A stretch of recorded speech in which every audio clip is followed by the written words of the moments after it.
César, muy buenas tardes. Hola Marco, ¿cómo estás? Qué gusto de saludarte. De igual manera, César, un gusto también para el capítulo de Ingeniería Civil. Estoy viendo también al ingeniero Glenn. Muy buenas tardes.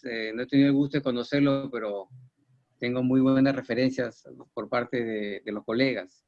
Bueno, creo que para, para no tener inconvenientes con el tema de los tiempos y sobre todo después de la exposición, lo importante son las preguntas, las dudas que tuvieran los señores participantes.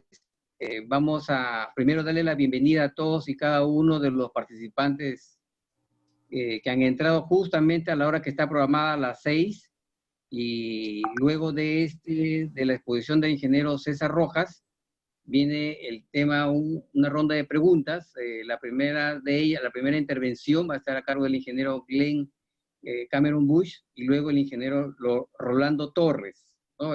Representando al Colegio de Ingenieros de Lambayeque. Y luego ya las preguntas de los colegas, por un lapso más o menos de 5 minutos, y tenemos programado terminar toda esta conferencia más o menos a las 7:30.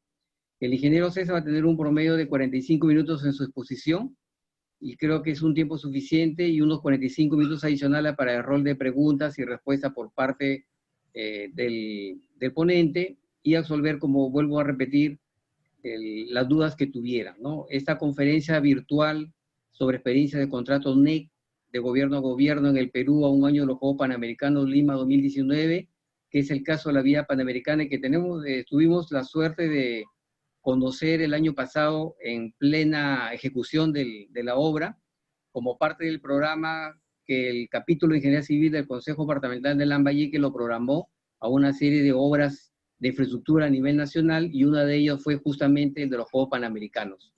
Y nos llevamos una muy buena impresión, pero sin embargo hay muchos colegas que tal vez por desconocimiento, y justamente estos tipos de conferencias sirven para poner en claro todas las dudas que tuvieran sobre este tipo de experiencia de contratos NEC, ¿no?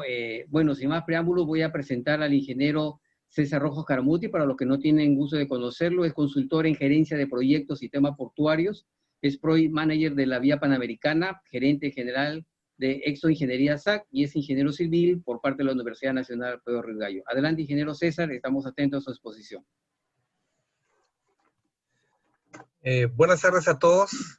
Un gusto estar nuevamente con los colegas de Lambayeque. Como saben ustedes, yo soy chiclayano de nacimiento, formado en la Universidad Nacional Pedro Ruiz Gallo, y he tenido pues la suerte y el honor de estar a cargo del proyecto de la Villa Panamericana dentro de lo que representa pues Lima 2019, en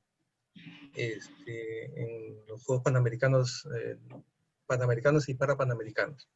Entonces vamos a iniciar la exposición haciendo dosificando la temática. A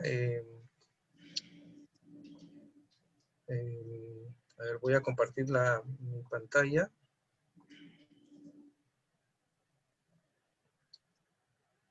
Me gustaría que confirmaran si se puede ver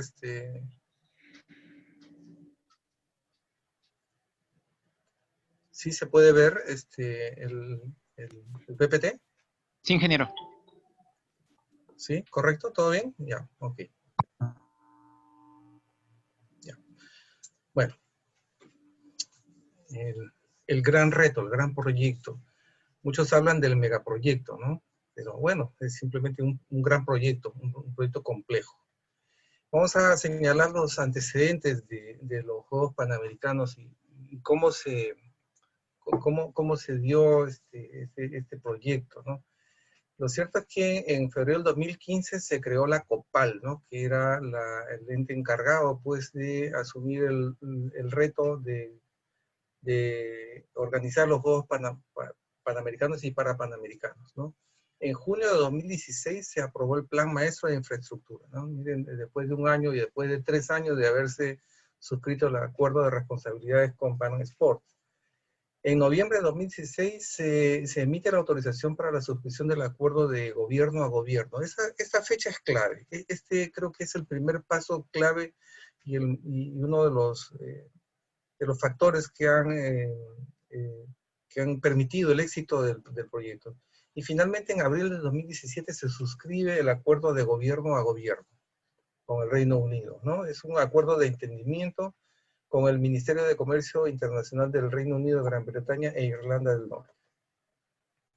¿Cuáles eran las funciones de Lima 2019? ¿No? La más importante, pues, dirigir y programar y ejecutar todas las actividades que conduzcan, pues, al éxito de los Juegos Panamericanos, ¿no? ¿Cuál ha sido la dimensión de Lima 2019? ¿No? Ahí ustedes pueden ver, tenemos dos partes, dos componentes. Organizar los Juegos Panamericanos y los Juegos Parapanamericanos. En los Juegos Panamericanos que tienen disciplinas deportivas, 62 disciplinas deportivas agrupadas en 39 deportes que clasifican para las Olimpiadas de Tokio 2020, pero entiendo que estas Olimpiadas se han postergado. 17 días de competencia para albergar a 6.680 atletas en 41 delegaciones y distribuidos, pues, en 40 sedes de competencia y 5 complejos deportivos, ¿no? Esta misma infraestructura se utilizó para los Juegos Parapanamericanos, claro, en un tiempo menor, en 10 días de competencia, 17 deportes y 18 disciplinas para una población de 1.890 atletas. Pero miren lo más importante y la trascendencia de este tipo de proyectos, ¿no? Una audiencia en televisión de más de 400 millones de espectadores. Imagínense lo que proyecta o lo que proyectó el Perú con este evento. Entonces, ¿cómo se han distribuido las sedes de los Juegos Panamericanos? Estamos hablando de todo el ámbito de Lima Metropolitana y algunas sedes fuera del ámbito de Lima, como eran, pues, la Laguna de Bujama, Lunahuaná, el Yachts Club Paracas y Puerto Viejo, ¿no? Entonces, en el círculo número 1, ahí ustedes pueden ver la Villa Panamericana, ¿no? La Villa Panamericana es el lugar donde se iba a brindar todos los servicios de alojamiento, alimentación y transportes para todas las delegaciones de los deportistas que iban a acudir a las sedes deportivas. Miren la extensión del proyecto, miren la parte de la geografía, había que vencer muchos obstáculos en desplazamiento.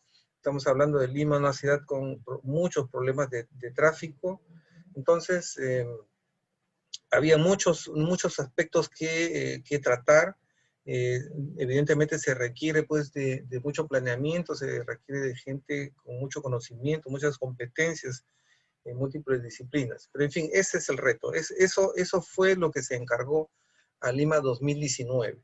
Estábamos hablando de año 2017 y habían solamente 2 años de plazo para completar gran parte de los trabajos, porque en realidad no se había avanzado mucho en los años anteriores. ¿Qué se hace? ¿Cuáles han sido las primeras acciones? Para mí, lo más resaltante de este proyecto ha sido establecer una estrategia de procura, ¿no? Ya estamos hablando que estamos bajo el paraguas del convenio gobierno a gobierno y estamos utilizando una plataforma contractual fuera del marco de la ley de contrataciones. Estamos hablando de que podremos usar el contrato NEC 3, ¿no?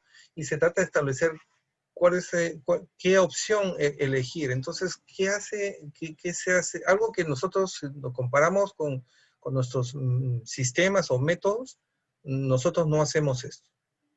Nosotros no vemos de una manera holística cómo está el mercado, ¿no? Cómo mitigar el tiempo, el impacto del tiempo en el proyecto, cómo simplificar los procesos, ¿no? Con enfoques hacia el sector privado, cómo están los contratistas, es decir, hay que involucrar a los contratistas de manera temprana. Los contratistas también se requería que fueran especializados y había que crear una sociedad con la cadena de suministros. Eso es un aspecto clave. ¿Y para qué? Para poder cumplir con los hitos del programa. Y para que se pueda cumplir esto, había que establecer incentivos. Otro aspecto importante dentro de ese análisis para la estrategia de Procura fue incluir la responsabilidad de diseño dentro del contrato, a pesar que para la opción F lo establece claramente, y también proporcionar al equipo las herramientas para lograr la entrega en el plazo. Ya hemos hablado del uso de un contrato flexible. Se podían usar diversas opciones como FIDIC, NEC, pero Reino Unido usa NEC, y el contrato NEC pues es un contrato flexible, donde se puede establecer pues un traslape entre las actividades claves como es la procura, el diseño, la construcción y el comisionamiento, que también para efectos del periodo de los juegos era muy importante que todo funcionara sin ningún tipo de fallo. No había opción a fallos. La gestión de la procura tuvo 5 etapas, ¿no? La primera ya la hemos señalado, que ha sido desarrollar la estrategia de procura. Luego vino un procedimiento que correspondía pues a ver el mercado, cómo estaba el mercado, y recibir pues las expresiones de interés. Al 19 de junio se recibieron 350 expresiones de interés. Esto fue muy importante, fue el primer gran indicador que nos decía que sí se podían seleccionar contratistas capacitados y calificados para ejecutar este tipo de proyectos. El tercer paso fue establecer un compromiso de integridad y confidencialidad como paso previo a ya la etapa propia de la procura, ¿no? Entonces presentaron 44 empresas esos compromisos, que era un formato estándar que básicamente evaluaba pues el volumen de negocio y la experiencia de estos contratistas. Fueron precalificados 17 empresas, ¿no? Y una vez evaluada en estas 17 empresas que ofertaron, ¿no? Quedaron 7 empresas precalificadas, que fueron pues Acciona, es una empresa española, si no me equivoco, el consorcio Vesco-Besalco, la empresa china Chinchín, COSAPI, IXA, Obrainsa, y el consorcio español también Ortiz, Rubio y Barzola. El 8 de septiembre se otorgó la buena prueba al consorcio Vesco-Besalco.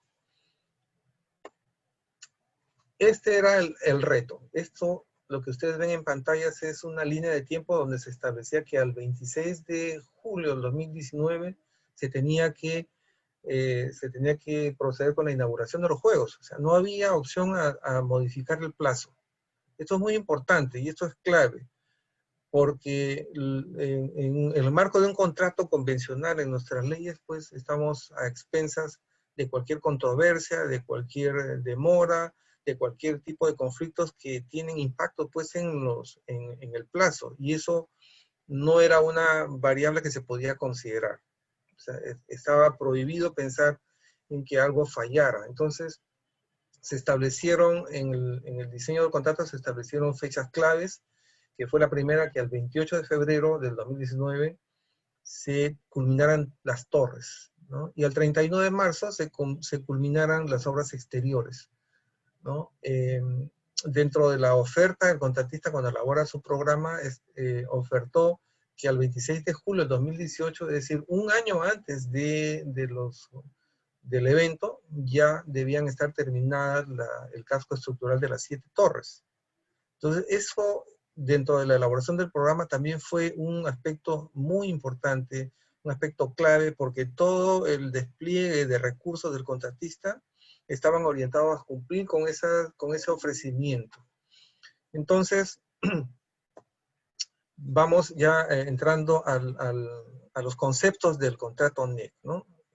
Hasta ahí creo que teníamos buenas intenciones, queríamos que las cosas salieran bien, etcétera, pero ¿qué instrumentos se debía utilizar, ¿no? Ya se había suscrito el contrato, lo estábamos conociendo, hay que ser honestos, ha sido una experiencia nueva para todo el equipo de Lima 2019, y yo sí felicito a todos mis colegas y mis compañeros que han demostrado pues un alto desempeño en las funciones que les ha correspondido desarrollar en el proyecto. El contrato NEC es un contrato colaborativo, ¿no? Y un contrato, para que sea colaborativo, tiene que establecer algunas condiciones que son muy importantes, como tener los objetivos alineados y tener los roles bien definidos, ¿no? Yo creo que eso es clave para el éxito de cualquier proyecto. Cuando nosotros miramos un contrato, y aquí ustedes me van a corregir, un contrato nacional no ingresa un contratista con esa mirada, ¿no? Y el propietario tampoco ingresa con esa mirada, porque lo primero que estamos mirando es cuál es el monto de las penalidades, ¿no? Entonces eso ya, digamos que enrarece el ambiente.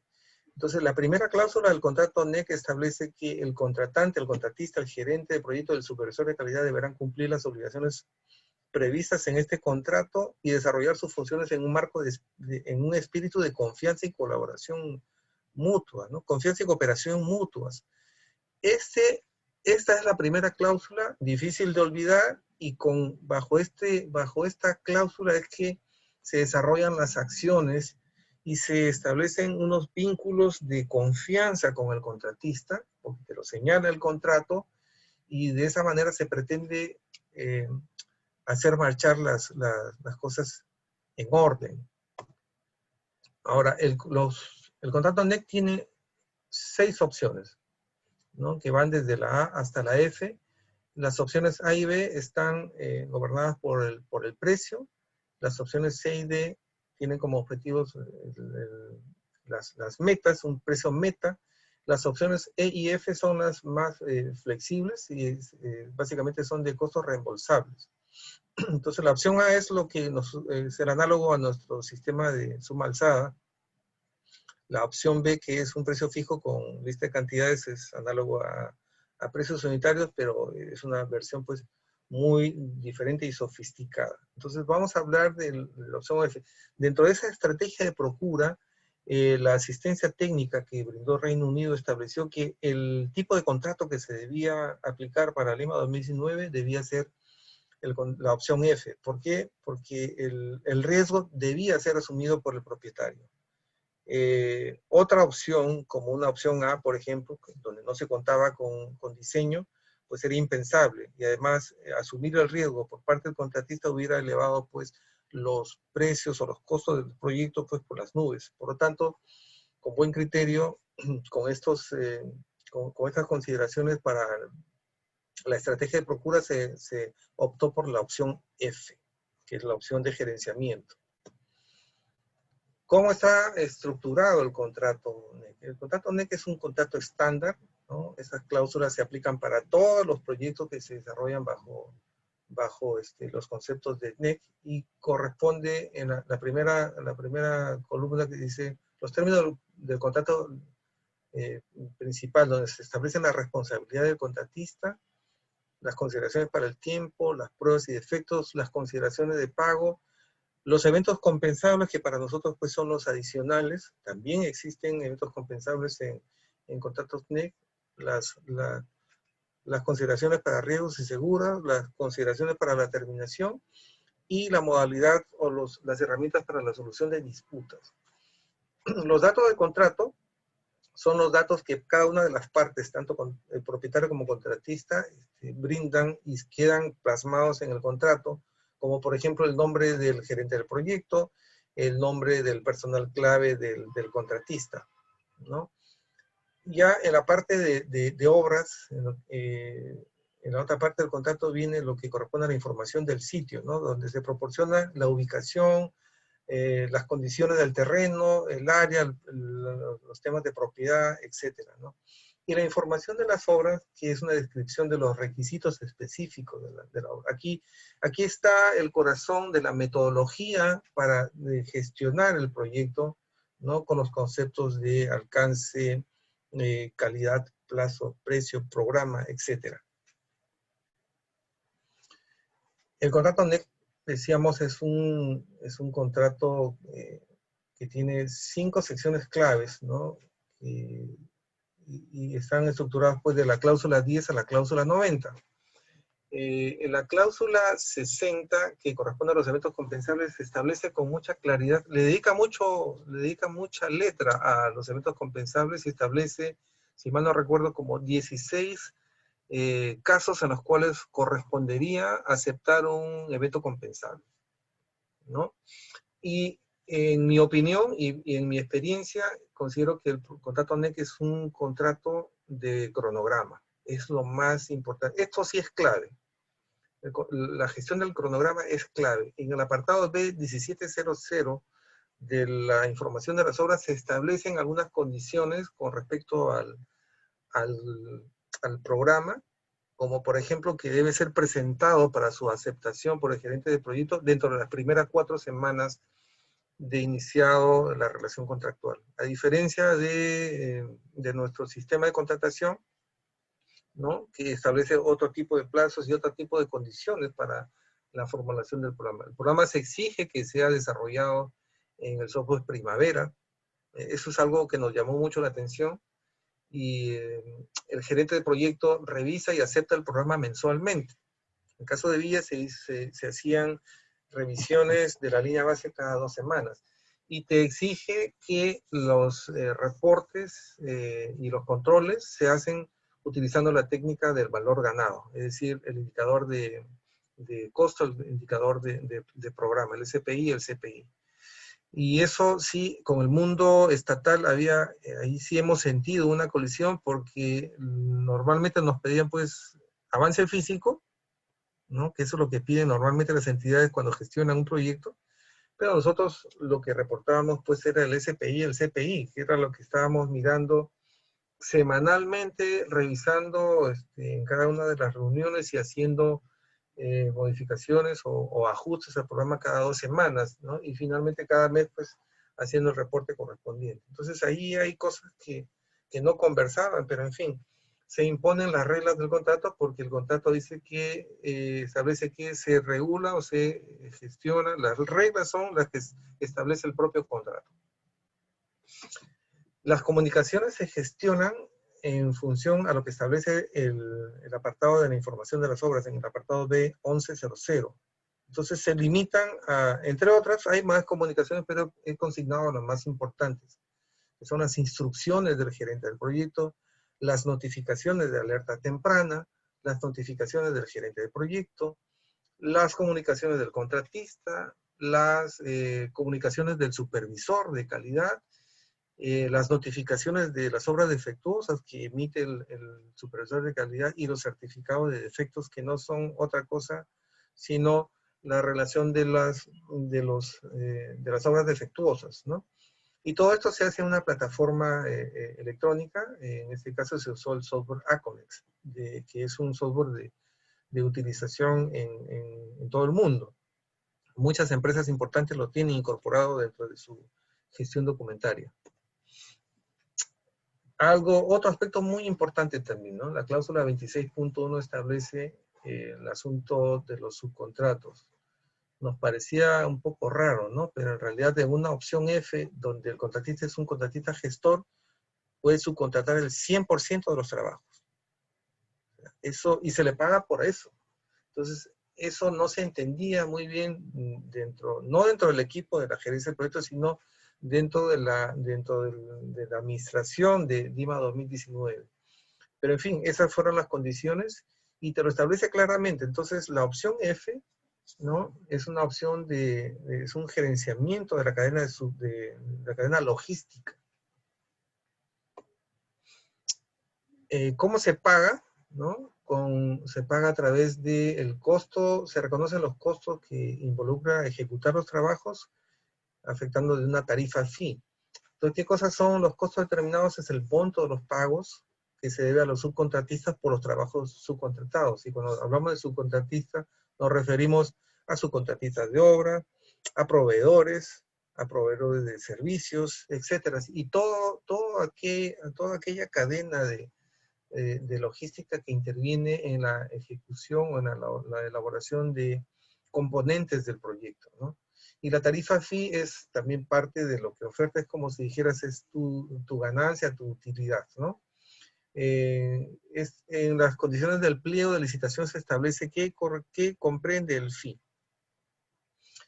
Y la suma de ambos, pues, es el precio de la obra ejecutada. Y todo eso está definido en las cláusulas del contrato, ¿no? Ahí pueden ustedes ver las referencias, ¿no? En el caso del fee, es la cláusula 11.2.8. La solución de controversias se hace a través de un mecanismo de resolución de disputas, entonces el Dispute Adjudication Board, ¿no? esto es una forma de solucionar los conflictos con un acompañamiento desde una etapa muy temprana del proyecto por un comité de adjudicadores. En el caso de Lima se nombraron 3, de los cuales 2 eran técnicos, 1 era abogado, pero el criterio es que desde una etapa temprana se hace un seguimiento a las actividades del proyecto, los adjudicadores conocen todas las incidencias, ¿no? De tal manera que cuando se presenta una controversia, tienen un criterio técnico y resuelven con criterio técnico esa controversia. Y además es obligatorio pasar por el DAP antes de acudir a un arbitraje, ¿no? Ahí hay una diferencia bastante sustancial con nuestras prácticas. Bueno, vamos al caso específico de Villa Panamericana. Miren esa hermosa vista. Esa foto la tomé una mañana. Y nos muestra pues la majestuosidad del proyecto. Yo estoy realmente bastante orgulloso de esta construcción, que salió, en todos sentidos salió bien. Hemos tenido muchos problemas, pero creo que las satisfacciones han sido más grandes que los problemas. En fin, nos ha dejado una serie de lecciones aprendidas, ¿no? Y partimos pues por identificar nuestro marco normativo, pues es asfixiante, ¿no? En el país nosotros nos desenvolvemos por miles de normativas. En realidad yo no creo que exista alguna persona que conozca todo este bosque normativo, pero sinceramente considero de que esto no ayuda mucho al buen desempeño de los proyectos, ¿no? Otra lección que nos deja el contrato NEC es lo que respecta pues a la innovación y a la mejora, que lo vamos a explicar en las siguientes láminas, ¿no? Cuando se lanza el concurso de Villa Panamericana, ¿no? Se contaba con este plano maestro, este plano clave donde existían en un área de 45, una superficie de 45 hectáreas, ¿no? 3 zonas, ¿no? Un sector 1, un sector 2 y un sector que en el proyecto le llamamos sector 0, ¿no? Donde estaban, en la parte superior, donde había un conjunto de lagunas de oxidación, ¿no? Que ya estaban en fase de cierre, ¿no? Entonces, en la parte inferior, en color verde, tenemos la zona residencial, que es donde se iban a desarrollar la construcción de las 7 torres, ¿no? Y en la parte central se iban a desarrollar todo lo que correspondía a las obras temporales, ¿no? Las instalaciones temporales. Entonces, cuando se lanza el concurso, Lima 2019 había desarrollado el proyecto considerando la distribución que ustedes ven a la izquierda de las torres, ¿no? Una distribución pensada en la ocupación de más espacio, pensada pues en la recreación, pensada en mostrar un ambiente agradable a la vista, pero que ocupaba toda la superficie de ese sector 2. Entonces, este proyecto, este tipo de contratos permite, y gracias a esa flexibilidad, permite innovación. ¿Qué hizo el contratista? El contratista analizó esta distribución y decidió replantearla, ¿no? Si ustedes ven la vista en planta, hizo una distribución radial similar pues a la palma de una mano, ¿no? Si ustedes extienden su mano van a ver que los ejes de las torres convergen en un punto que está en la zona, en el sector 1. Entonces, ¿eso qué permitió? Acotar el área de las torres, ¿no? Y generar una serie de beneficios como principalmente la optimización de la superficie, ¿no? Porque se han generado ahí una serie de ahorros pensando pues en la rentabilización o la rentabilidad del proyecto una vez que terminaran los juegos, porque también otra de las premisas de las cuales se partía y gracias a la asesoría del equipo UK, ¿no? Se ha pensado en primera línea en el legado post-evento. Entonces, el contratista decidió sustraer los sótanos debajo de las torres y emplazarlos en la parte posterior del arreglo que ven ustedes a la derecha.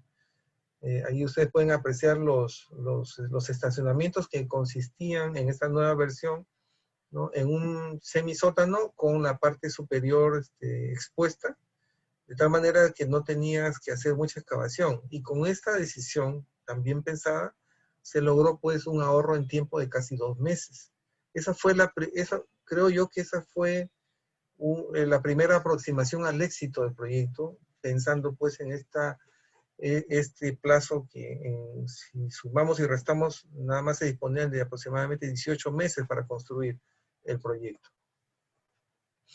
Los incentivos, algo de lo que hablamos hace unos minutos, ¿no? En la estrategia de procura, un contratista funciona mejor, razona mejor cuando tiene de por medio una promesa de que si cumple bien, si hace bien su tarea, va a recibir un incentivo, va a recibir premios por el buen desempeño. Entonces, el principal incentivo fue el primero, que es el incentivo por el costo, ¿no? Es decir, si el contratista lograba ahorros, ¿no? El propietario estaba dispuesto a compartir el 50% de ese ahorro. Y si ustedes miran el cuadro de la derecha, van a ver, miren, todas las aproximaciones al costo que se desarrollaron, y finalmente, después de 13 aproximaciones, llegó a definir el costo final del proyecto en 72%. Quiere decir que logró un ahorro del 28% sobre el valor referencial. ¿Qué quiere decir eso? Que el contratista, ¿no?, aseguró ese 50%, o sea, 14% de 323 millones ha sido el premio que ha recibido este contratista por hacer bien su trabajo. Los otros incentivos son también interesantes, pero no se comparan en magnitud al incentivo principal del ahorro, ¿no?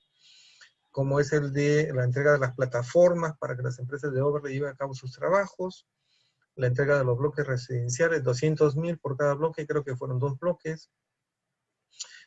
Si culminaba los trabajos en fecha, le daban $500.000, y lo interesante, aquí surge lo interesante, ¿no? Comparte el 30% de ese premio. De igual manera, si la villa estaba preparada totalmente para los Juegos Panamericanos al 16 de julio, es decir, 10 días antes del evento, también recibía un premio de $500.000 y compartía el 30%. Y procurar los paquetes subcontratos, ¿no?, también recibía un premio de $1 millón. Entonces el contratista se esmeró y puso su máximo conocimiento y todos sus recursos para lograr estos incentivos que han sido claves. Formaban parte, creo, como este contratista ofertó un fee bastante bajo, ¿no? En parte de su ecuación económica estaba pues lograr estos incentivos. Y no hubieron penalidades, ¿no? Pues también en NECA hay penalizaciones por incumplimientos, y son bastante duras. Entonces, el otro aspecto resaltante que debemos subrayar es que el contrato o el proyecto se debe desarrollar dentro de un marco de colaboración, pues, y confianza, ¿no? ¿Y cómo se construye eso? Aparte de las cuestiones establecidas en el contrato, ¿no? Ya es la relación que tú estableces, ¿no?, en el desarrollo de las actividades, cuando tienes bien definidas tus roles, ¿no?, y los objetivos muy claros. El contratista tenía el objetivo muy claro de cumplir con el plazo, con la calidad y con el costo, pero con ahorro.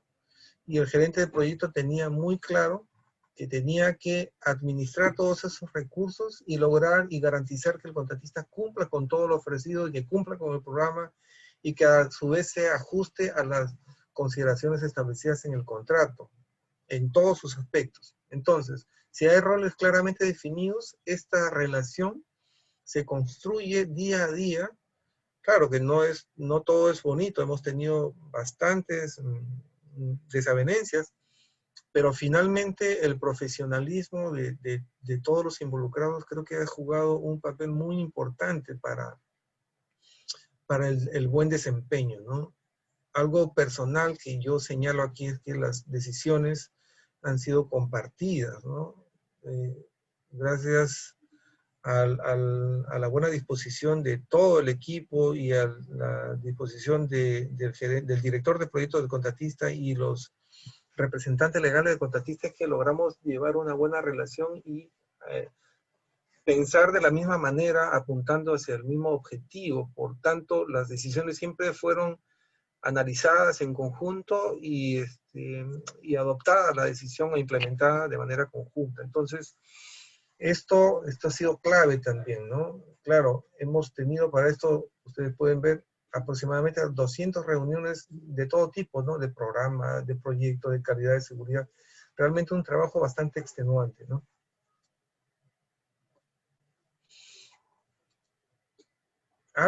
Un aspecto que sí nos ha sido pues uno de los principales problemas, ¿no? Es esta cultura de excesivo legalismo de la función pública, ¿no? Y el manejo de los stakeholders, ¿no? Estatales también ha sido bastante complejo, ¿no? Obtener aprobaciones de CEAPAL, por ejemplo, todo un despliegue del equipo de diseño, de nuestro equipo de la gerencia de proyecto, de nuestro director de proyecto, ¿no? Porque bueno, administran pues la infraestructura de agua y de desagüe con criterios bastante duros, y lograr las aceptaciones ha sido todo un trabajo y un despliegue, como le digo. Menos mal que disponíamos pues de un marco legal que facilitaba la expedición de las licencias, pero aún así hemos tenido bastantes restricciones. Un caso especial pues también es el caso de las inspecciones técnicas de seguridad, que como era una singular edificación, que iba a ser vivienda, pero iba a funcionar como hospedaje, fue todo un análisis, determinar qué tipo de inspección técnica de seguridad debía pasar. Y si debía pasar inspección técnica de seguridad, porque si es una vivienda no requiere de este tipo de inspecciones. Pero en fin, se logró con buen criterio de los señores inspectores de Defensa Civil de la Municipalidad de Villa El Salvador, se llegó a establecer el procedimiento y logramos obtener todos los permisos y autorizaciones. En conclusión, creo yo que esta experiencia nos lleva a pensar en que tiene que haber una modernización del Estado en cuanto al manejo normativo, ¿no? Realmente no podemos seguir pensando en que un ingeniero o empresas de consultoría y construcción, pues, y entidades estatales, ¿no? Se gobiernan pues por directivas, ¿no? Aquí la gestión de proyectos tiene otro tipo de aspectos, ¿no? Claro, se debe cumplir con las normas, se debe respetar todo eso, ¿no? Pero tienen que seguir, creo yo, una línea de compromiso también para lograr resultados, ¿no? Las normas no apuntan a lograr resultados, ¿no? Las normas simplemente son parámetros que regulan las acciones, nada más. En fin, otro aspecto clave es como decíamos anteriormente, pues los roles, la definición de los roles. Y aquí en NEC están claramente establecidos. El gerente de proyecto cumple, creo yo, el rol más importante en el proyecto, ¿no? Porque es quien gestiona el contrato para el empleador, ¿no? Las instrucciones y las buenas decisiones que imparta, pues, pueden determinar el éxito o el fracaso de un proyecto. Entonces, el equipo de gerente de proyecto tiene que ser un equipo bastante involucrado y bastante competente, ¿no? Porque las decisiones que se toman, pues, deben ser muy bien pensadas y orientadas, pues, a lograr los objetivos. El rol que cumple el empleador, pues, es el rol típico, clásico, ¿no? De brindar el sitio, el acceso al sitio. Acá no se habla de terreno, sino se habla de sitio, ¿no? Es quien paga, ¿no? Quien paga los certificados de pago, organiza los seguros y es quien decide, pues, si se resuelve o no el contrato, ¿no? El contratista, pues, proporciona los trabajos de acuerdo a la información de las obras, ¿no? En la estructura del contrato que mostramos en las primeras láminas. y subcontrata, pero sigue siendo responsable de los trabajos. Esto es un aspecto a destacar en el contrato NEC, opción F, ¿no? Se puede subcontratar el 100%, ¿no? Pero sigue siendo responsable del 100% del proyecto. Y el supervisor de calidad, ¿no? Hace un aseguramiento, realiza un aseguramiento de calidad en concordancia con lo que se establece en el contrato, y es el responsable de expedir los certificados de defectos, ¿no? Que es la calificación de si o no de la conformidad de los trabajos. Las líneas de autoridad se definen de esta manera, ¿no? El empleador delega la autoridad al project manager, ¿no? Que es el gerente de proyecto o director de proyecto. El project manager instruye al contratista y el contratista a su vez instruye a todos sus subcontratistas. El supervisor notifica, se comunica con notificaciones con el contratista y emite reportes al empleador, ¿no? Y tiene una relación directa con el project manager porque está en obra, está en el proyecto. Para esta línea de autoridad, Lima 2019 estableció este esquema de gobierno, ¿no? Donde el gerente de proyectos dependía del director de proyectos, que es digamos, el gerente del programa de Lima 2019, ¿no? Este director de proyectos estaba a cargo de los 5 proyectos que estaban bajo el ámbito de los contratos NEC, ¿no? Y el equipo de gerente de proyectos tenía, pues, un especialista en costos, un especialista en programa, una oficina técnica, se denominó así porque debía ver todos los aspectos técnicos y estaba conformado pues, por un arquitecto, un ingeniero civil, un sanitario, un mecánico electricista. También un especialista en SOMA y el especialista en la gestión de la cadena de suministros o la procura. Un aspecto clave en este contrato, en este modelo F, porque el contratista es un gestor de una cadena de logística. Y a la derecha ustedes van a ver en moradito a todos, al soporte UK, ¿no? Eso sí es el componente de la asistencia técnica a través de un gerente de construcción que estaba de la mano del gerente del proyecto en el campamento, compartiendo las instalaciones y brindando el apoyo y la asesoría a través de todo este equipo que está a la derecha, en seguridad, en ingeniería civil, en fin, en todas las disciplinas del proyecto. Entonces, y el supervisor está abajo a la izquierda, ¿no? Cumpliendo su rol, verificando la calidad de los proyectos en aseguramiento. La participación temprana es otro de los aspectos muy importantes, clave. Después del programa, la participación temprana asegura que desde las primeras 8 semanas se cumplan algunas condiciones muy importantes, porque van a gobernar las acciones en todo y a lo largo del plazo contractual, ¿no? Entonces el contratista en esas 8 semanas tiene que lograr que el gerente de proyectos le apruebe la política de seguridad, la ambiental, el programa, el plan de gestión del proyecto, etcétera. Todos estos planes, ¿no? Tienen que ser aprobados y dentro de esas 8 semanas. En caso no logre la aprobación, tiene una retención en su primer certificado de pago. Entonces aquí tiene que plantear pues la investigación de las alternativas y revisión del diseño, desarrollar las estrategias de adquisición, es un aspecto clave en esta opción F, los planes en la fase de construcción, etcétera, la revisión del presupuesto, como ya hemos visto que hemos tenido 13 aproximaciones del costo, y el plan de gestión de los recursos y la revisión final del programa. Esto está contemplado en el apartado A100 de la información de las obras. La alerta temprana también es otra de las herramientas muy, muy eficaces, ¿no? ¿Y qué cosa es una alerta temprana, no?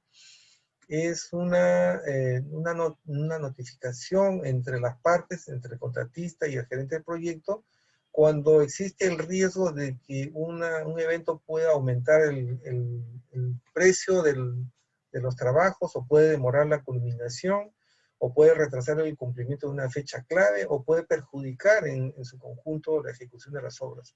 Entonces, se establece este mecanismo que no es más que una herramienta de colaboración entre las partes, ¿no? Y no es un instrumento de conflicto, como algunos lo entendieron así, porque el contratista pues lanzaba alertas tempranas en gran cantidad, y algunos otros gerentes de proyecto pensaban de que el contratista estaba desplegando estrategias pues para lograr otros fines, ¿no? Otros propósitos, pero no. Miren, en el cuadro, mi contratista lanzó 49 alertas tempranas y yo solamente 5. ¿Por qué? Porque en realidad estaban preocupados y eran preocupaciones muy, muy certeras, y las compartía, de que pudieran afectar estos elementos del proyecto. Y para finalizar estos conceptos, pues las acciones de control de nuestra Contraloría General de la República. Y aquí viene la reflexión, ¿no? Yo pienso en lo personal que la Contraloría debe modernizar su metodología, ¿no? ¿Por qué? Sencillamente porque tiene un enfoque legalista, ¿no? O sea, se emprende una acción de control con un enfoque legalista sobre un contrato que tiene una metodología de gestión de proyectos claramente definida y detallada en un contrato bien estructurado. Entonces, yo no puedo explicarme cómo, a pesar de que se le brindaba acceso irrestricto a todo el sistema de comunicaciones, pedían información por escrito. Y eso, en un proyecto que no dispone de plazo, no es bueno, pues porque al equipo lo distraes en preparar reportes, ¿no? Cuando debiera estar abocado pues a labores tal vez, no digamos más productivas, pero más enfocadas en el proyecto en sí. En fin, como conclusión y como reflexión, pues el asunto era, o es, ¿no? De que los controles sí son indispensables, comparto totalmente con ese criterio, ese concepto, ¿no? Pero tienen que estar enfocados a la metodología de gestión de proyectos. Y el enfoque legalista pues colisiona con este tipo de enfoques. Vamos a mostrar aquí algunas fotografías, ¿no? Aquí a la derecha pueden ver ustedes a Boris Johnson, el actual primer ministro del Reino Unido, que nos visitó en Villa, ¿no? Y una secuencia de fotografías donde se puede ver cómo ha ido evolucionando, ¿no? Desde el mejoramiento del suelo hasta ya lograr que las torres estén terminadas, y el paisajismo, ¿no? Esta foto de la segunda de abajo a la derecha es una panorámica muy bonita donde se puede ver a plenitud la envergadura del proyecto, ¿no? Una vista de los interiores de las torres, ¿no? Ese logo que se ve a la derecha pues es parte del logo de Lima 2019, que el contratista en su diseño también lo plasmó, y como un legado, porque pensando en la venta pues se pretendía utilizar como un efecto, ¿no? De venta, ¿no? Un factor de venta. En fin, aquí podemos ver algunas fotografías más de la pavimentación, de las luces deportivas, el jardín, y a la derecha abajo podemos ver a nuestro director ejecutivo, Carlos Neuhaus, ¿no? Lanzando unas palabras a todos estos jóvenes que ayudaron a hacer el test estrés de las torres, ¿no? Es una prueba en simultáneo de el agua, de la energía, de los ascensores, etcétera. Fue una experiencia muy, muy interesante. Y finalmente tenemos aquí una vista ya después de haber terminado las torres. Aquí la vista más grande es del 8 de mayo del 2019, ¿no? Que se puede ver el comedor, que tuvo una capacidad pues para atender a esta población de más de 8.000 personas que se constituyeron a la villa, ¿no? En la vista izquierda tenemos el comedor cuando empezó a implementarse, luego cuando ya está terminado, y finalmente pues la cocina, ¿no? Que fue una cocina pues espléndida, ¿no? Donde el jefe de cocina, pues no el jefe, sino el equipo eran chefs calificados. En otra vista podemos ver pues a la prensa internacional que acudía también a visitarnos con mucho interés, y resaltando pues el magnífico desempeño que había logrado Lima 2019 en general en todas las sedes de competencia. Y finalmente Esta foto que me gusta mucho recordarla porque es cuando Neven Illich, el presidente del Pan Am Sports, llega a la villa, pues sí se convence después que sí habíamos cumplido la meta y que estaba muy complacido por el desempeño, ¿no? En fin, esto es lo que quería mostrarles y creo que podemos pasar a una ronda de conversación y discusión, ¿no? Que puede alimentar el conocimiento de esta metodología NEC. Muchas gracias por su paciencia y por haberme escuchado. Muchas gracias, César. Bueno, primero también agradecer a los colegas que se han incorporado a esta conferencia virtual. Segundo, precisar de que inicialmente se había coordinado para que sea solamente una conferencia, pero luego ya hemos afinado las coordinaciones y es por eso, como dije al inicio, darle ese matiz de un foro. Tal vez se hubiera requerido un poco mayor de tiempo, pero por los compromisos ya asumidos por el ponente y otros profesionales, sin embargo, vamos a darle, como le vuelvo a repetir, ese matiz. Ahora vamos a presentar para los comentarios o consultas o precisiones o ampliaciones de algún caso o algunos casos puntuales al ingeniero Glenn Cameron Bush para que dé algunas apreciaciones o consultas al expositor. El ingeniero Glenn es ingeniero civil de la Universidad Estatal de Carolina del Norte, Estados Unidos. Tiene un MBA en Arizona, es miembro fundador del PMI en el Perú. Asimismo, tiene una vasta experiencia en dirección de proyectos en varios países, como Estados Unidos, España, nuestro país, Perú, México, Rumanía, Guatemala, Chile y la República Popular de China, ¿no? Ingeniero Glenn, buenas tardes o buenas noches ya, y sus comentarios o consultas que quiera realizar al ponente.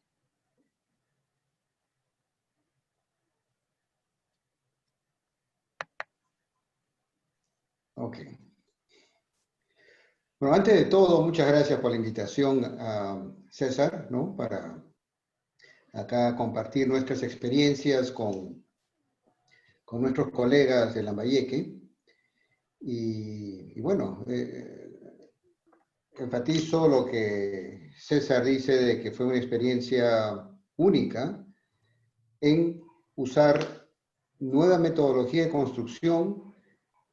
Por primera vez, un contrato inglés, el famoso NEC, que lo traducimos por primera vez en un proyecto que se tenía que hacer a la mitad del tiempo y con unos estándares de calidad internacionales para llevar a cabo los Juegos Panamericanos. Definitivamente un reto interesantísimo.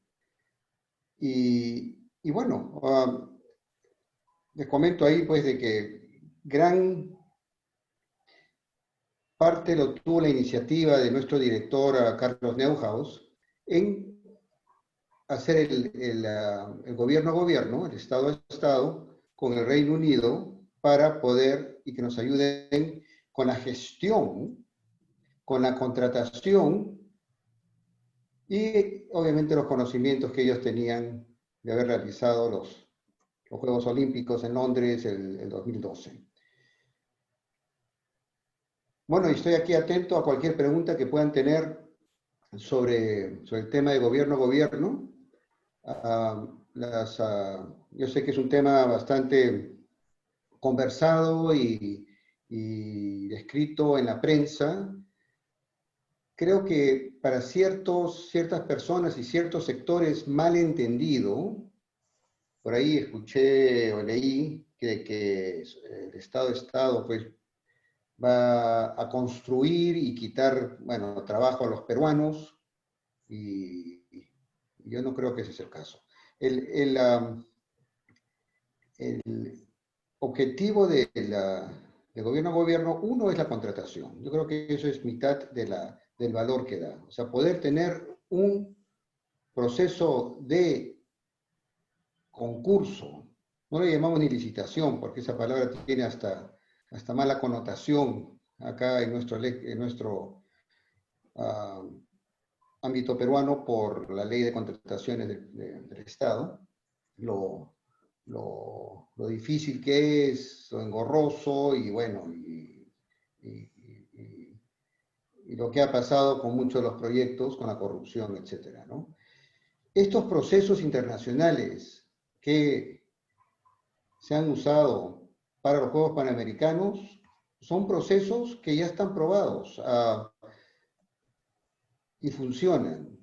Tienen una trazabilidad, una transparencia bastante elevada y se usa pues también herramientas que ayudan mucho hacia ese fin, ¿no? Una de esas herramientas es, por ejemplo, el portal de Procura, ¿no? Que es un portal en la nube donde toda la comunicación entre los postulantes, los postores después, la adjudicación, las preguntas y respuestas, todo queda ahí bien registrado y no hay forma, digamos, de cambiar eso, ¿no? Entonces eso es algo que debe dar a los controles, a la Contraloría, mucha tranquilidad. Esa es una. La otra, el gran aporte de los gobiernos es que permiten escoger al equipo gestor el tipo de contrato. ¿Qué es lo que pasa? Acá en el Perú, los proyectos tienen que adecuarse al contrato que tenemos del Estado. Estoy hablando a los que trabajan con el Estado. ¿Qué es lo que está pasando en el Reino Unido y en varios países desarrollados, Estados Unidos, Holanda, Australia, Canadá? Es de que hay contratos como el NEC, ¿no? Y acá César nos ha explicado que hay desde la opción A hasta la opción F, la opción A siendo la suma alzada que todos conocemos, la opción F es una opción innovadora, y asimismo también pasa con el FIRIC, que es un contrato que se está usando para el metro, la línea 2, es un contrato que lo usa el Banco Mundial, lo usa el BID. El BID tiene un convenio de 5 años con los contratos FIRIC, que es un contrato internacional hecho por una base europea, francesa, belga, pero también con mucho input del Reino Unido. Entonces, el FIRIC también tiene lo que le llaman el arco iris, ¿no? El contrato rojo es para un contrato que es el que conocemos, que es el expediente, concurso, construcción. El libro amarillo, que es un diseño, construcción, es decir, es algo, digamos, que también ya se usa acá, pero es algo más innovador. Y son contratos que se adecúan a los proyectos, ¿no? De nuevo, no son los proyectos que se adecúan a los contratos, sino los contratos que se adecúan a los proyectos. Ahora, eso hace que el contrato sea, digamos, que encaje mejor y que también ayude a lo que es y lo que llamamos un ambiente colaborativo. El tema colaborativo, bueno, es un tema amplio, acá César lo ha tocado con el tema de las alertas tempranas, hay el tema de los DABs, que también están muy coordinados dentro de estas contrataciones. Y bueno, además son contratos hechos con lenguaje simple, contratos hechos por ingenieros, para ingenieros, en el caso NEC. En el caso FIRIC fue contrato hechos por abogados, pero cambiados por ingenieros para ingenieros. Entonces, tiene un poco más de narrativa legal o con lógica legal. Y bueno, eso para mí es mitad de la batalla, ¿no? Lo otro es el know-how, los conocimientos que dejan este apoyo, digamos, de gestión que se puede tener en los gobiernos, y el legado que puede dejar al Perú, ¿no? Por ejemplo, los Panamericanos ya se ha comenzado y se nota que hay bastante esfuerzo por la entidad, por el gobierno, para mejorar los procesos de contratación, los procesos de contratos. Ya se ha salido una ley, un decreto de urgencia hace 2 meses que permite ya usar el FIRIC, el NEC, la metodología BIM. los DAPs, ¿no? Los centros de resolución de disputas. Entonces, hay todo digamos, todo un esfuerzo que se está dando para cambiar y mejorar nuestros procesos. Bueno, uno de los temas es de que eso está siendo liderado de nuevo por los abogados públicos, que fueron los que primero hicieron el primer problema. Entonces, estamos tratando de arreglar el problema bajo la óptica todavía legal. De ahí que yo comparto con mis colegas, ingenieros y gestores de proyectos, que nos toca involucrarnos en ese cambio. O sea, que no sea algo que venga, digamos, de los entes legales del gobierno, tratando de entender el contexto y tratando de mejorar. Eso ayuda, pero nosotros tenemos que estar involucrados juntos a ellos para poder dar ese salto cualitativo. Lo otro es de que pienso yo de que hemos recién comenzado el proceso, ¿no? Y el proceso no se da, y todos los que tienen ya canas, las blancas y las verdes, no se da de la noche a la mañana. De ahí personalmente, como gestor de proyectos, mi apoyo a que tengamos más gobiernos a gobiernos para, como la reconstrucción del norte, tal vez un par más, no sé, 2, 3 años más para poder consolidar ese cambio, y obviamente esto debe ser algo temporal. Esto es algo que debemos asimilar en nuestros procesos, y bueno, es parte de nuestro desarrollo como país, y poder ejecutar proyectos, porque eso es algo lastimoso, de tener en muchos casos los recursos y no poder ejecutarlos. Bueno, básicamente eso es lo que quería compartir con ustedes, así bien, de una manera muy, muy abierta, y bueno, estoy abierto acá a las preguntas que puedan tener. Muchas gracias, ingeniero Glenn. Bueno, vamos a ceder este espacio a los comentarios o consultas del ingeniero Rolando Torres Obando. El ingeniero Rolando Torres es ingeniero civil de la Universidad Nacional Pedro Ruiz Gallo, tiene una amplia experiencia en supervisión de obras, es miembro del Comité Técnico de Gestión de la Construcción, del capítulo de Ingeniería Civil del Consejo Departamental de Lambayeque. Asimismo tiene un reconocimiento como ingeniero destacado el año pasado, justamente por el capítulo de Ingeniería Civil de este Consejo Departamental de Lambayeque. Adelante, ingeniero Rolando Torres. Buenas noches. Buenas noches. Bueno, ingeniero César Rojas Caramundi, felicitaciones por la brillante conferencia que nos permite tener más conocimiento sobre el acuerdo gobierno a gobierno, ¿no? Y los contratos NET. Seré breve porque tenemos pocos minutos. Bueno, evidentemente de lo que usted ha expuesto, estimado ingeniero, es importante mencionar que el acuerdo gobierno-gobierno, que ya está en nuestra ley de contrataciones del Estado, demuestra que nuestros mecanismos reguladores para la contratación pública no funcionan, ¿no? La falta de educación y la corrupción han conllevado a esta situación. De acuerdo a lo que usted explica, lo que se requiere, en realidad, entonces son gestores de proyectos, ¿no? Que no necesariamente son ingenieros, sino gerentes que sepan gestionar, ¿no? Pero yo creo que en estos momentos, si bien es cierto, necesitamos estos acuerdos gobierno-gobierno en estos momentos, también los peruanos debemos cambiar de mentalidad y actualizarnos permanentemente, cambiar nuestra ley de contratación del Estado y con un apoyo total en educación por parte del gobierno, lograr, como dicen muchos entendidos en estos contratos, que esta otra forma de hacer las cosas, los peruanos lo hagamos los peruanos mismos, ¿no? En ese sentido, tengo 3 preguntas, estimado ingeniero. Primera, ¿cómo intervienen los profesionales peruanos de la Autoridad para la Reconstrucción con Cambios en este acuerdo gobierno-gobierno? Segunda, ¿qué detalle nos puede alcanzar sobre la reglamentación que va a regir para elegir a los contratistas, ejecutores y supervisores de obra? ¿Cuáles serían los procedimientos en todo caso? Y tercera, En la mayoría de obras de salud y educación de la Autoridad para la Reconstrucción con Cambios, ARCC, como se le conoce, ya cuenta con expedientes técnicos que por lo general están mal elaborados, ¿no?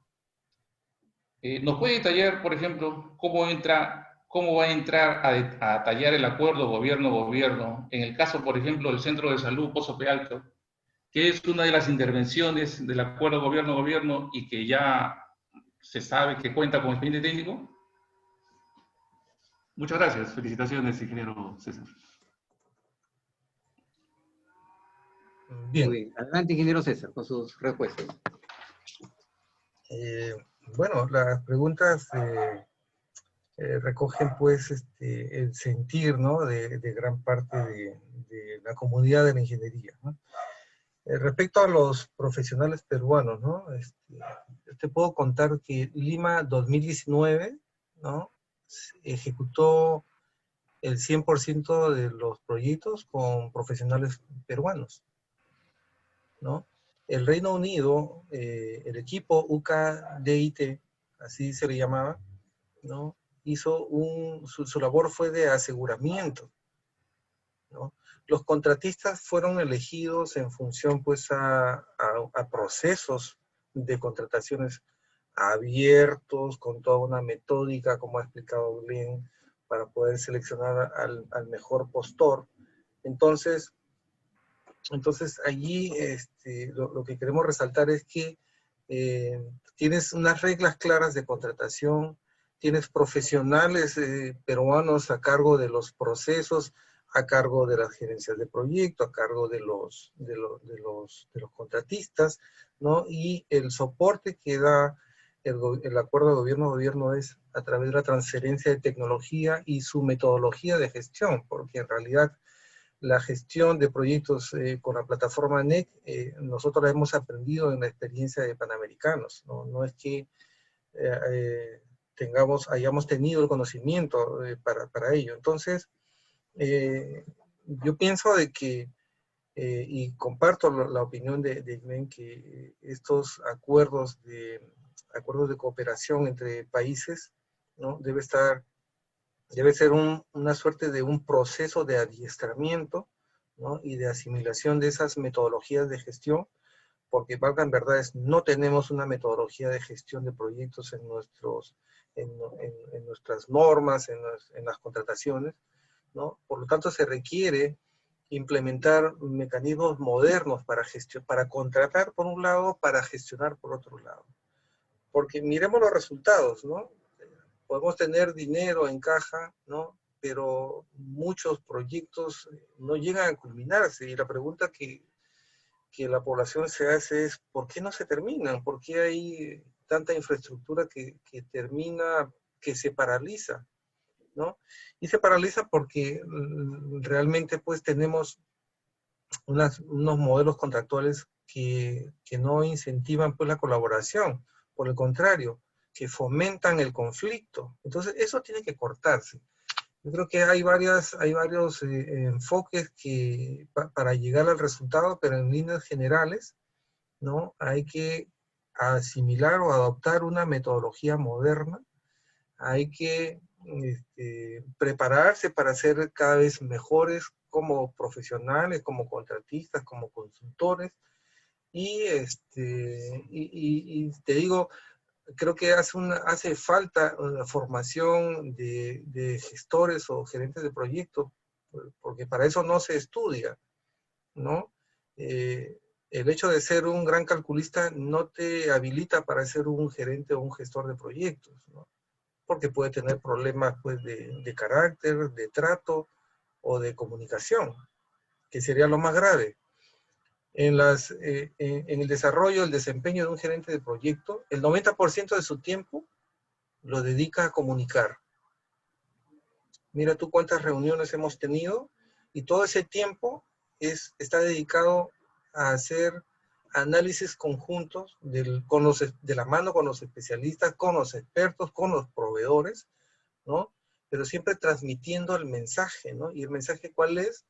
La orientación hacia el plazo, la orientación hacia la calidad y la orientación hacia el cumplimiento de lo establecido en el contrato. Entonces, Si el proyecto de reconstrucción con cambios, ¿no?, adopta el mismo esquema de Lima 2019 con los Panamericanos, entonces yo te aseguro que se van a aplicar los mismos conceptos, porque el Reino Unido, a través de su equipo técnico, lo que brinda es asesoría y el aseguramiento en la calidad, tanto en la fase de procura, en la fase de diseño, como en la fase de construcción.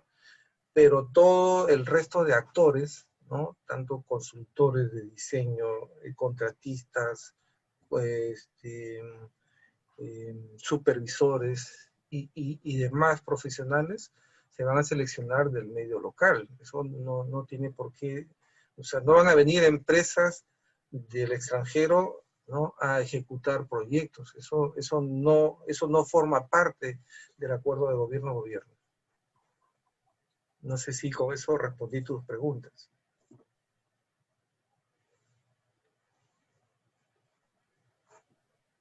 Bueno, muy bien. Gracias, ingeniero César. Ahora vamos a dar pase a los colegas que deseen hacer unas consultas. Puede ser al ponente César Rojas o al ingeniero Glenn, ¿no? Por favor, se identifican y luego pues formula su pregunta o comentario.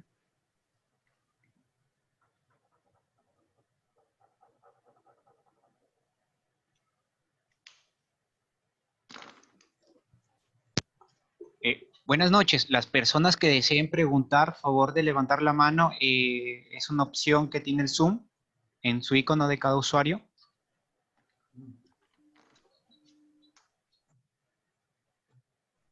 O de escribir en el chat Ahí, para activarles audio. Ahí está. Nancy Alba. Alba levantó la mano.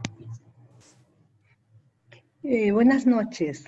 Les agradezco primero al Colegio de Ingenieros por darnos esta oportunidad de ampliar estos conocimientos y tener un poco más de acercamiento a este tipo de contratos, igual agradecida de los expositores. Yo tengo la inquietud de saber cuántos DAPs hubieron en este proyecto y si es que estos DAPs lograron eliminar todas las controversias o qué cantidad de controversias llegaron a arbitrajes. Le agradezco por su respuesta. Bien, en el caso de Villa Panamericana, pues se presentaron, no, si mal no recuerdo, tres controversias, ¿no? Pero básicamente estuvieron referidas pues a una imprecisión en los alcances. Entonces, ¿y por qué se dieron esas imprecisiones, ¿no? Por la premura en el lanzamiento de la procura, ¿no? Y como había un equipo, digamos, no muy integrado, ¿no?, de tal suerte que no se lograron combinar o discutir plenamente esta definición de alcances, que para un design and build es muy importante, ¿no?, que haya o que exista o se parta de una muy adecuada definición de alcances. Eso es clave en un proyecto donde no tienes diseño, ¿no? Solamente tienes una aproximación, más o menos un 30% del desarrollo del diseño. Y hasta donde sé, yo salí de Lima 2019 en septiembre del 2019, ninguna de las DAPs, de las disputas, llegaron o prosperaron hasta un arbitraje. Pero sí han habido en otros proyectos de Lima 2019, también se han dado varios DAPs, ¿no? Pero, como mencioné inicialmente, una DAP pues se desarrolla con un equipo técnico que va acompañando, ¿no? No es un proceso legal, más que todo es el análisis de las circunstancias que derivan pues en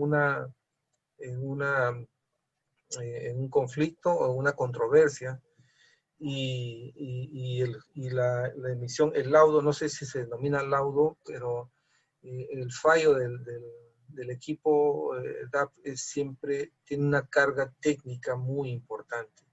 Tal vez, Glenn, tú nos puedas ampliar un poco los conceptos del DAP, porque creo que tú estuviste viendo en la fase inicial un DAP. Sí, Tinan, sí, así tuvimos cinco tribunales de DAP, uno para cada proyecto que bajo el contrato NEC, ¿no? Y fueron 5 tribunales de DAP, yo creo que de lujo, ¿no? Porque vinieron profesionales de primer nivel, de diferentes partes del mundo, ¿no? Por ejemplo, el DAP de Vía Panamericana fueron 2 ingenieros, ¿no? Uno americano, uno peruano y un abogado peruano. En las sedes deportivas tuvimos una ingeniera de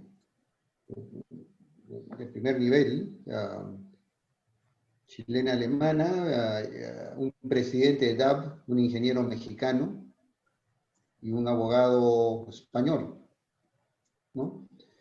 Con mucha experiencia en los contratos internacionales y, bueno, básicamente era porque se requería experiencia en los contratos NEC o FIDIC. Como paréntesis, recomiendo bastante a los profesionales que están interesados en el tema de los DAPs, que yo sé que se están dando cursos y se está capacitando de una manera ya contundente, de que tomen cursos online, ¿sí? Porque es lo que nos toca ahora, pero de estos contratos que los existen. Sobre todo los contratos FIDIC. Bueno, el DAP es un sistema un proceso de resolución de conflictos que ha dado muy buenos resultados. No quiero entrar mucho en el detalle de la historia, pero comenzó en los años 60 en los Estados Unidos. Allá, por ejemplo, en Florida, los DAPs tienen como condición que no tengan abogados. Todos tienen que ser, el tribunal tiene que ser ingenieros. ¿Por qué? Porque la lógica es que si hay problemas creados por ingenieros, que sea resuelto por ingenieros. Y que se tenga ya como una segunda instancia superior a los abogados. A mis sabidos abogados que se quedan un poco como diciendo, nos estás poniendo al lado, digo, no, ustedes tienen un trabajo superior, ustedes son para, en caso no nos podamos poner de acuerdo o resolver nuestros propios conflictos, entonces ya acudimos a ustedes, pero no deben ser la primera instancia, digamos, ¿no? Ha costado mucho al gobierno, tanto central como regionales, el tema de los arbitrajes, ¿no? Carísimos y largos, etc. Entonces, como digo, en Estados Unidos se tiene la regla que se llama the No Attorney Rule, que significa la regla de los no abogados. Acá es diferente, acá tenemos digamos, un contrato más legalista, nosotros somos más legales en el Perú, vamos más con la ley napoleónica, civil, y está más metida en el tema de gestión. Pero han funcionado muy bien, César. Yo creo que no ha habido, que todos los que yo sepa, tengo datos desactualizados, pero todas las controversias se han resuelto de manera técnica. Algo más sobre los DAP que me parece importante, y César, me gustaría también saber tu opinión, es que los DAPs generalmente son gente de experiencia. Generalmente son gente que tiene hasta unos años más que los mismos project managers, ¿no?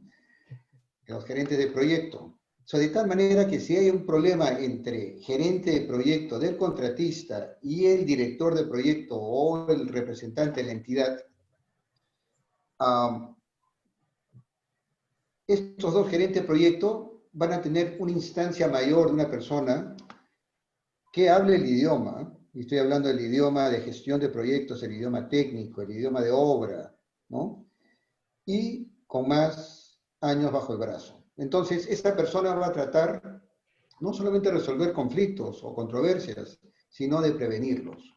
Y eso es, y se ha probado a nivel global, o sea, globalmente ya hay más de 3.500 proyectos hechos bajo esta modalidad, y se tiene que el 95% de las controversias son resueltas por los DAPs. Así que eso yo creo que dice algo. No sé si ha respondido lo que me he ido, creo que un poco por el lado, pero Nancy, si no lo he contestado, por favor. No, sí, muchas gracias. Más bien mi inquietud era porque, bueno, yo estoy también integrando unas listas de adjudicadores acá en Perú, donde recién se está empezando a implantar en este año 2020, y esperemos que den los mismos resultados, al igual que en las obras que ustedes han manejado. Gracias por la respuesta. Bueno, felicitaciones y Nancy en este camino de los DAP, porque es un recorrido, ¿no? que se está iniciando, y con las nuevas demandas se van a requerir de buenos y miembros bien preparados para los DAPs. Gracias.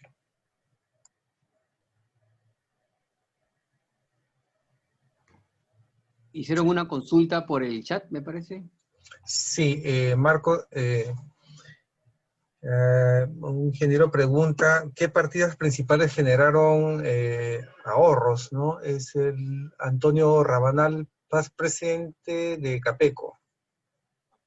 Una pregunta interesante, ¿no?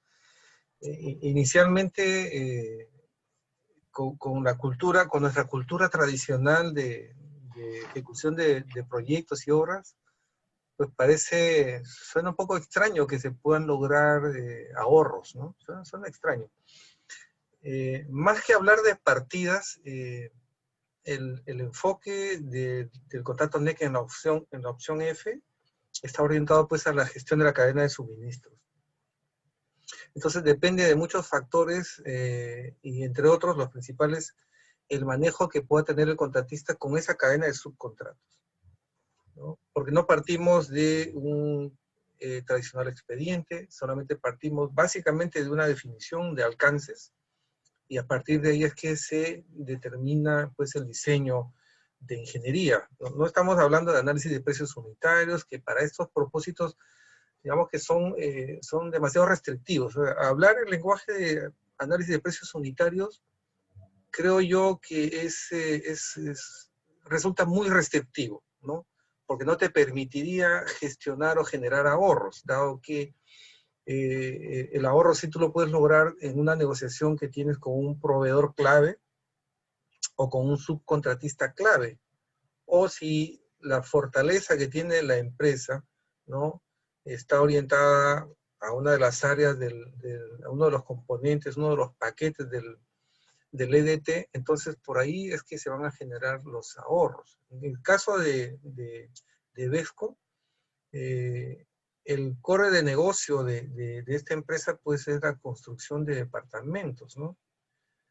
En ese momento tenía pues un proyecto de más de 4.000 departamentos que estaba haciendo en Coyique, ¿no? Y había desarrollado pues toda una metodología para lograr el equivalente a un piso en una semana, no menos de una semana, en 4 días. Es decir, una planta de más o menos 700 metros cuadrados en los 4 bloques que se desarrollaron inicialmente, ¿no? Lograba un cuarto de cada parte, y en su conjunto, en esos 3 o 4 días lograba un piso. Entonces, imagínense todo ese ahorro que podía generar.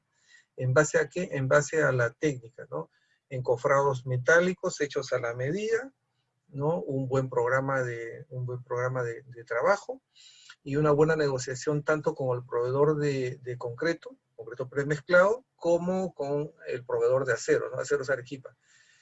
Villa logró pues un ahorro bastante significativo por tonelada de acero, nada más por el trato y la negociación que hizo el contratista con el proveedor principal. Entonces, ese tipo de ahorros que un contrato de suma alzada o precios sanitarios no se logra, porque si hay ahorros, ese ahorro va para el bolsillo del contratista.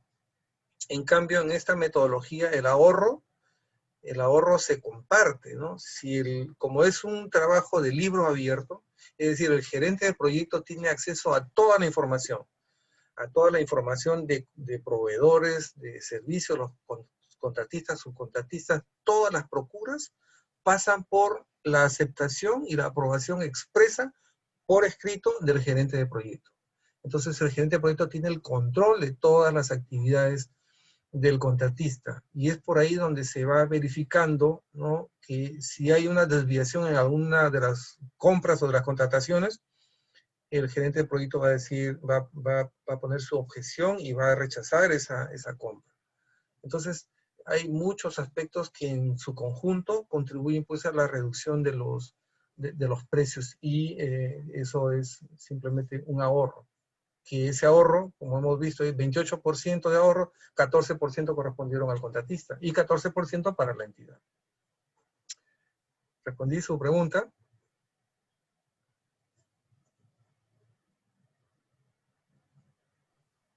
Muy bien, no sé si hay alguna otra pregunta, por favor, levantan la mano.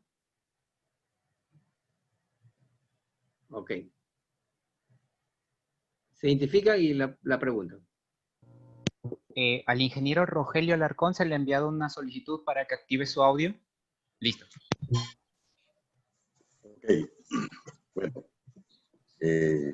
Marco, buenas noches. César, buenas noches. Buenas noches a todos los colegas de Chiclayo. Les saludo desde Pucallpa, el lugar donde estoy trabajando. Primero, agradecer y felicitar a César y a todos los ponentes, al ingeniero que no tengo la oportunidad de conocerlo, creo que se llama Glenn. Y a su vez, hacer mi pregunta, ¿no? Yo como pequeño contratista, ¿qué oportunidad tendría en estas obras con este tipo de contratos? Por favor, quisiera, César, a ver si me lo resuelven. Gracias. Bien, una buena pregunta y muy oportuna, ¿no? Porque en realidad en esos momentos hay mucha expectativa, ¿no? Y en primera impresión te diría que todos los contratistas tienen oportunidades y opciones para coger una parte de estos paquetes de contratos. Entonces, si estamos hablando de Panamericanos, que ya es un tema de historia, ahí estábamos apuntando a seleccionar contratistas altamente calificados. ¿Y por qué razón? Porque debía ser un experto gestionando un programa, ¿no?, y administrando una cadena de subcontratos con bastante destreza. Entonces, si avanzamos en el tiempo y llegamos a la fecha actual, tenemos un proyecto de reconstrucción con una serie de proyectos. Hay un portafolio de proyectos que pasa por proyectos de salud, de educación y soluciones integrales, que va pues por el manejo de cuencas, defensas ribereñas, presas, drenajes, etc. Entonces, dependerá de la estrategia de procura que se vaya a definir. En esos procesos se está analizando la estrategia de procura, y está orientada pues, tiene dos aspectos claves, ¿no?, que es el logro de los objetivos y ver cómo está el mercado, ¿no? Cada proyecto tiene su propia particularidad y su propia complejidad, ¿no?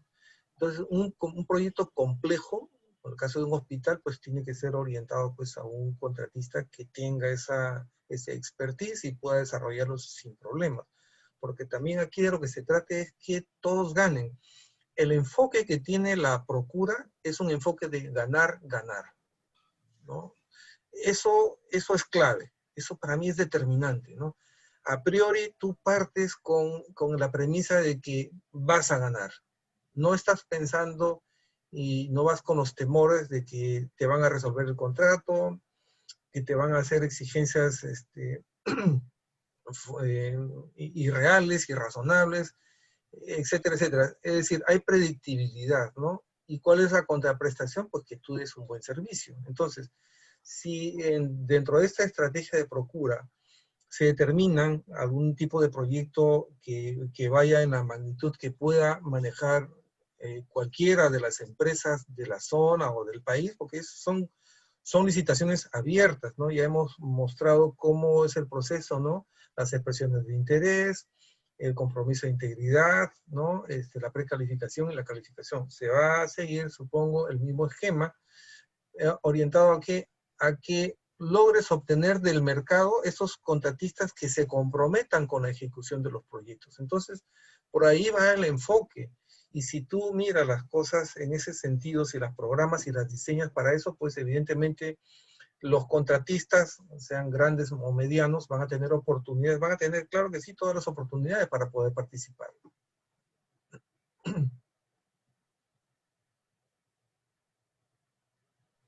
No sé si hay otra pregunta, por favor, por parte de los participantes, levantan la mano. Justo se había planificado para las 7:30, son 7:35, pero creo que para una más, o 7:30 son exactamente, no hay ningún inconveniente que lo puedan formular su pregunta.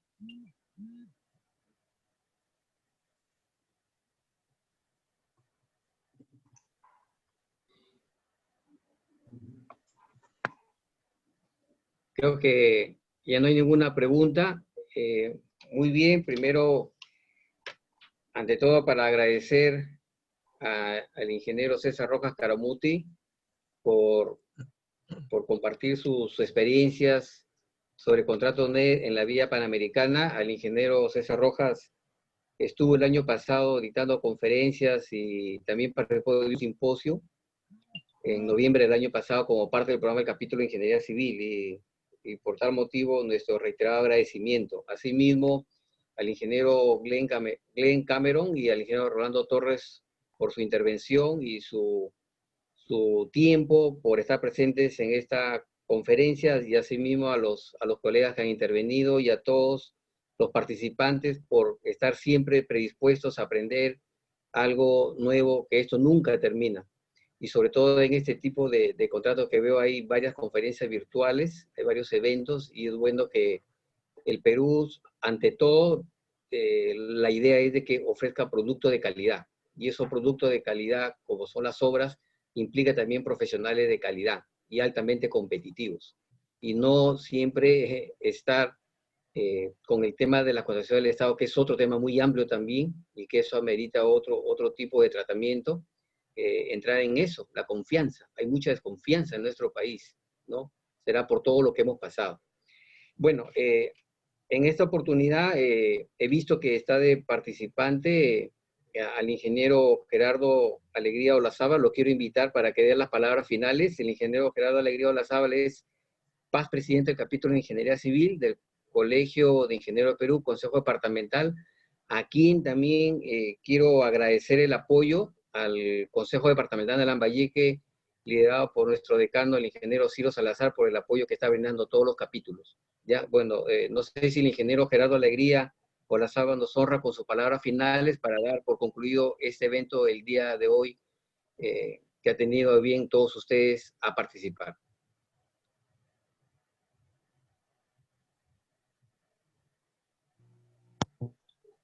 Ingeniero Alegría Olazábal, se le acaba de enviar una solicitud para que active su audio, por favor.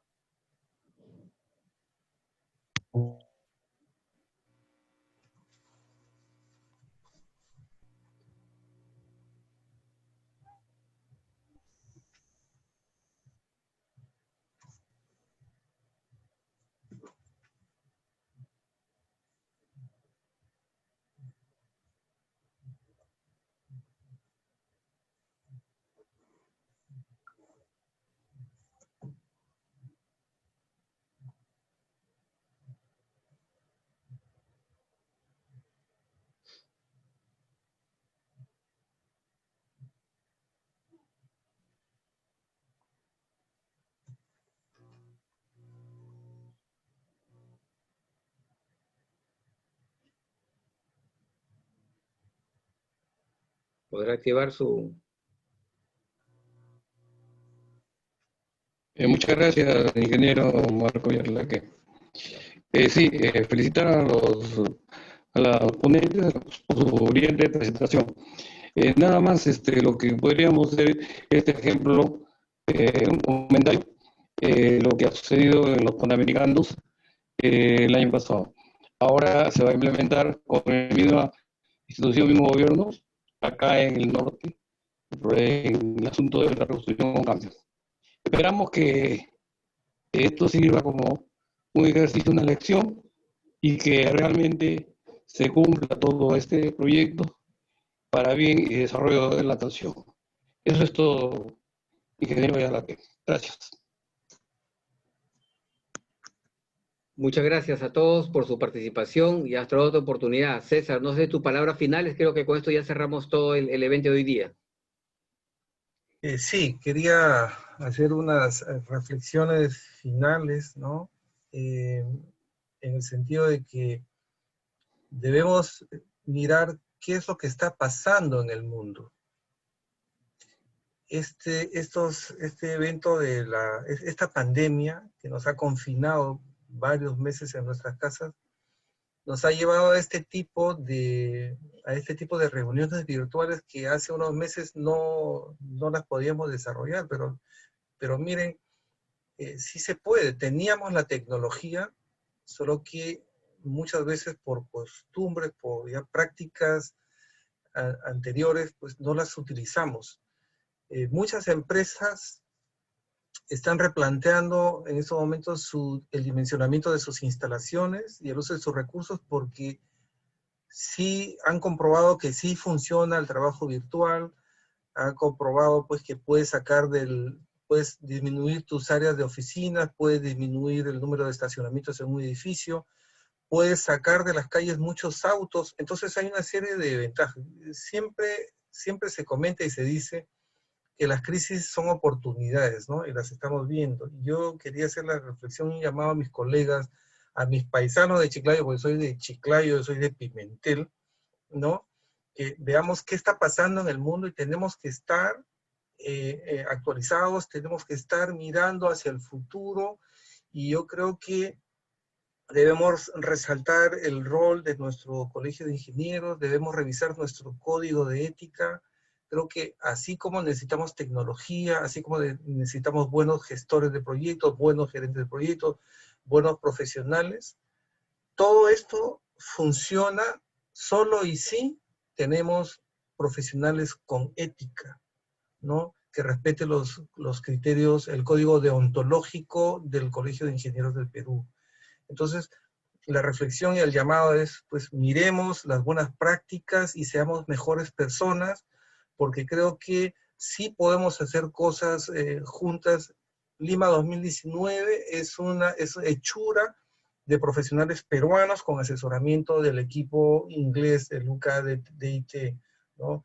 Muchas personas desconocen estos detalles, pero todo el equipo que ha gestionado y construido y hecho realidad los Panamericanos ha sido el equipo peruano, ¿no? Con asistencia, sí, con la metodología del equipo inglés y los profesionales de todo el mundo, como decían, pues los gitanos de las Olimpiadas, que son estos profesionales que van de evento en evento dando su asistencia, que es importante, pero esto lo hemos hecho aquí en el Perú, y creo yo que es ejemplo de una buena gestión.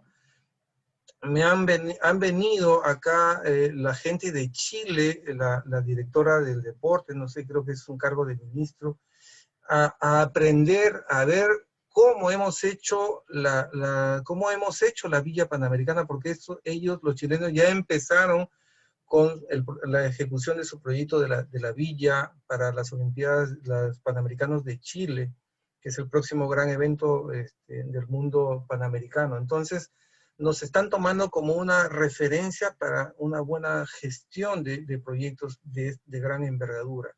Entonces, con la confianza, ¿no? No debemos ser pesimistas, debemos ser optimistas, debemos mirar hacia adelante y debemos ser mejores personas, ¿no? Y muchas gracias por su atención. Me complace mucho tener esta asistencia virtual. Y bueno, en cualquier oportunidad nos podemos volver a reunir. Marco tiene mis datos de contacto. Yo siempre, cada vez que me han solicitado, yo he acudido a Chiclayo, mi tierra natal, y siempre gustoso de compartir mis experiencias. Muchas gracias.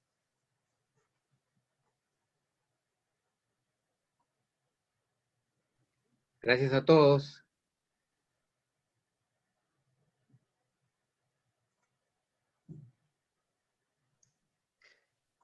Gracias también.